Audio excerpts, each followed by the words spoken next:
So yun guys, day 9 ng ating kasipit journey.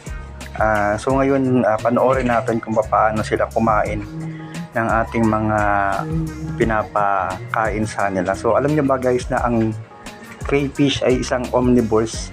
So omnivores guys, ito yung mga hayop na kumakain ng iba't ibang uri ng halaman, karne, mga pellet. So hindi sila maselan sa pagpapakain ng ng mga pagkain nila. So dito naglagay tayo ng mga pechay na hiniwa ko ng maliliit.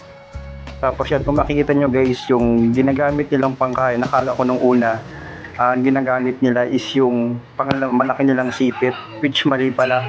Ang ginagamit nilang pangkain, meron ba silang isang sipit sa ilalim ng kanilang dibdib? Yun ang ginagamit nilang pangkuha ng pagkain nila. Ayun, nakikita niyo yung gumagalaw na yun. Yan ang ginagamit nila.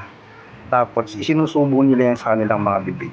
So yun, pag walang pellet, ang ginagamit namin basta mga prutas na lumulubog, lumulubog sa tubig. Yan ang kanilang alternative na para at least hindi palaging pellet yung pinakain nila. Magandang source of protein din yan, calcium, para sa mga balat nila, yung mga prutas, mga shell, mga patatas, ganyan. So, sa mga lumulubog sa ilalim para at least nakakain nila. So yun lang guys.